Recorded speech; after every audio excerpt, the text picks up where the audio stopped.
Hi everyone, welcome back to Wrestling Fun with Father and Son. I'm Father Matt, and this is Son, Guy. and this is the week that's WWE. This is the Rawsome review.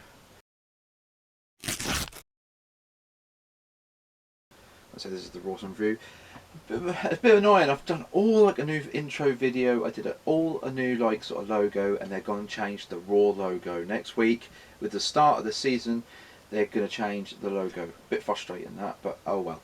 23rd of the 9th, 2019, started off with Seth Rollins coming down. And saying, the Fiend was controlling the intro. Yeah, he was, yep. Last week there was some graphics upside down. We thought the Fiend was controlling like Raw and that. He'd done it this week with the intro. It sort of was a bit strange, wasn't it? Yeah, come down. Started off with Seth Rollins. He come down, did a bit of a promo about how he's never felt this way in the 7 years he's been in the company because he's being stalked by the embodiment of fear, the Fiend. And that basically he will do what he always does, which is survive and prevail. He then said a bit about Strowman, who that did come down after that. He was sort of baited out. He came out. He said that if Seth had something to say it to his face, and that they should have a match. Basically, that's basically the gist of it. Then he set up that match that would be later on. Then we had the Viking Raiders versus the OC, Gallows and Anderson. AJ Styles was there. He tried to interfere, but he got ejected by the ref. Finally, the ref sent him to the back. As he was going to the back, Cedric Alexander came out and attacked him. They brawled through to the back. The match continued, and then the Viking Raiders got a win over the OC. It's nice to see the Viking Raiders not in squash matches, finally. Then we had a sit-down interview with Becky Lynch about Sasha Banks. Not really too much, to be honest. I don't think the build-up for this is that great, to be fair, but oh well. Then we had Rusev versus EC3. Nothing to do with Mike and Maria Kanellis this week. Nothing. It was a very quick match. Rusev squashed EC3, and that was it. Then we had Sasha Banks with Bayley versus Nikki Cross, and who was with Alexa Bliss. At the end of this match, Bayley sort of jumped up on the apron to try and distract. Then Alexa Bliss sort of came round and sort of they had a bit of a brawl and attack. That then left sort of Nikki Cross to defend, sort of facing Sasha Banks on her own. Sasha Banks locked in the bank statement and made Nikki Cross tap. Then Alexa Bliss got into the ring to try and help Nikki Cross. She received a bank statement, and that's kind of how they ended it. Next, it was Lacey Evans versus Ember Moon. Again, another kind of pointless match in my eyes. Lacey Evans locked in a sharpshooter. She got the win. They went to backstage with Natalia was saying, well, that's not how you do it, you know, and they're continuing their feud. Basically, it looks like that. Then we had the Fireflies Funhouse Kai returned this week. Not as elaborate as some of the previous Fireflies Funhouse. It's just kind of Bray Wyatt, two puppets and a table. That's kind of it, and the pictures on the wall. As Kai said, that Kane's picture had been added now. It was basically about sharing, how Seth Rollins didn't like to share. But Huskus, the Big Boy, and Ramblin' Rabbit could share their Seth Rollins toy, and how were they able to share it? By splitting it in half. Yeah, Bray Wyatt split the figure in half, and he gave it to them. Then said to Seth Rollins, as he's been saying for a couple of weeks, "See you in hell," and that was kind of how they ended that. Then we had R-Truth and Carmella come running out with 24/7 belt, followed by the Jobbers, only for Carmella to stop them and say, "Stop! I've had enough of all this. I'm sick of you chasing us. Just stop it." Only for her to roll up R-Truth, finally pin him and get the 24/7. Then they ran out. R-Truth sort of celebrated with her, then ran out as the women Jobbers chased Carmella. So now I think they're flipping it to now women are now chasing that belt.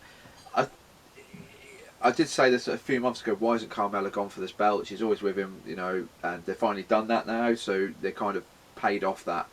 But we'll see where they go with this. It needs a bit of a fresh look on that belt.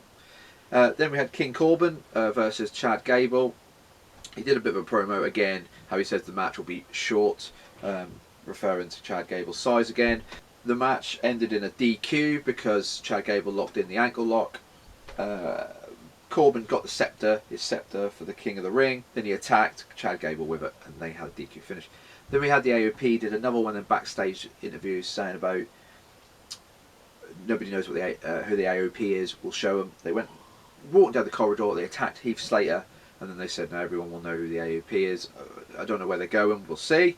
And then we had a #1 contenders match, Kai, for the Universal Championship. It was Rey Mysterio, Ricochet, Robert Roode, AJ Styles, and Shinsuke Nakamura. It was a fun little match, this, but I'm not really too keen on these multiple person matches. Rey Mysterio got the win.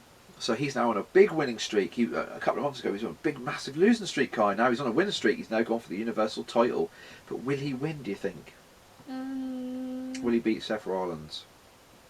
I'm not too sure. I don't know. I can't really see them doing it at this time. I just think it's just because it's a season premiere and a new logo, new look. I've heard new stages as well. And I've heard Pyro is making a return, Kai, as well. So we're getting Pyro come back. And then that brings us to the main event. It was Strowman versus Seth Rollins. Again, it was a simple Seth Rollins versus Strowman match. Towards the end of the match, the lights went out. We had that sort of shutdown of Raw, only for the Fiend to attack upon Strowman with the mandible claw. He stalked Seth Rollins again by going like on his all fours, stalking Seth Rollins and Strowman, and then he finished by attacking Strowman again, and that was how it ended. So that was a quick go through Raw.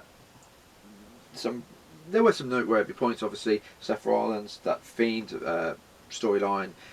I think, to be fair, I would rather have liked them not to have the Fiend there every week. I would have liked them to have Seth Rollins sort of have a few more mind games against Seth Rollins, have him not there, have the lights go out for him not to be there, to sort of play on it. But, you know, they are using the Fiend quite a lot. I've heard that he's having a few matches with Seth Rollins in dark matches, and that he's winning by DQ or all this and the other. I think they're overusing the Fiend a little bit more now. But that being said, you know, it'll be a cool match, and that is a week this Sunday, Kai. So yeah, that's the Rawsome review.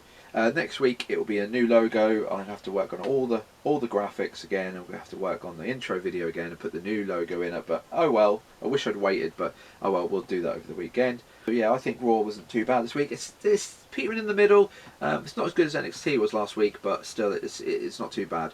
So anyway, if you like this video, please like, comment, and subscribe, and we'll see you in the next video, won't we, Kai? Which will be, what is it?